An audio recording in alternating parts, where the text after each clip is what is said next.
Welcome back. It's time for Tasty Thursday. Chef Nisa Burns, who has made a living out of teaching young people how to cook and making it simple. Yeah. She has a new book out called Kitchenability 101. It's the college student's guide to easy, healthy, and delicious food. Thank you so much for being here this afternoon. Thank you so much for having me. Very timely with the kids returning from winter break. Yes. They're going to want to stock their dorm rooms or their apartments with food, and you're here to make it easy for them. That's exactly right.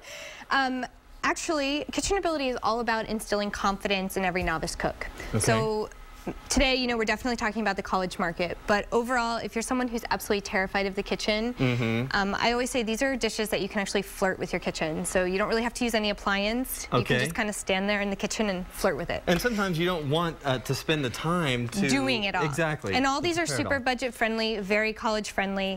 The first one I have here is one that we actually made at Psych Fitness the other night, and I am in love with. As you said before the break, you want breakfast food, so this looks delicious. It's a whole grain waffle toaster that you can find at the grocery store. You add peanut butter, cinnamon, bananas, and then if you want to get even healthier, with your choice, agave nectar or honey. Sold. My next one is also a really fun favorite. You only need a mini fridge for this. You don't need anything but a small cutting board. These are lettuce wraps. So I take a little bit of avocado, some fresh tomato, a little bit of lime juice, cilantro. They're awesome. They're the healthy take on the typical taco. And kind of a vegetarian option, no meat in there. Absolutely. Okay. And gluten, definitely people who have gluten allergies, good choice. Okay.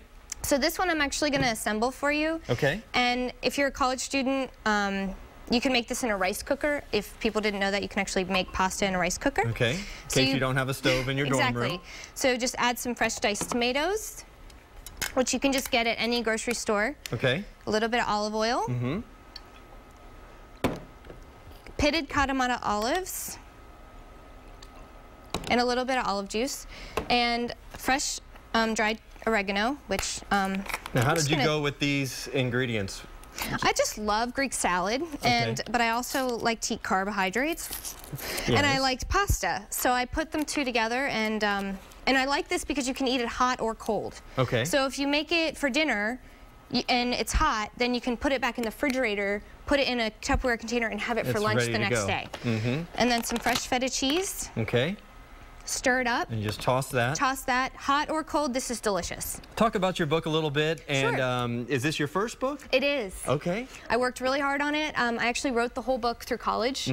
So my girlfriends were calling me up, hey, I need a recipe for this and that. And then just slowly things started assembling. And yeah, I took like 17 credit hours my first semester while I was writing a book. I still to this day have no idea how I made it.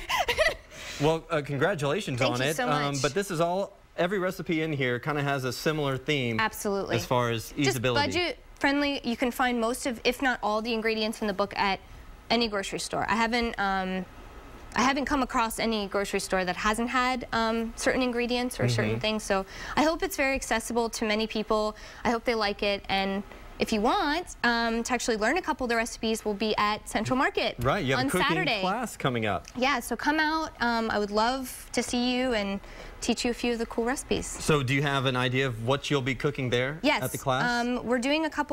We're actually doing a couple of my favorites. One in particular is my lemon cilantro chicken, which is kind of true and dear to my heart, and my Nana's peanut butter pie, which is a super simple peanut butter pie recipe that only has to be refrigerated. It doesn't have to be baked. College kids love peanut butter. Yeah, they do. Thank you so much for being here. Nisa Burns, again, check out her book. It's called Kitchenability 101.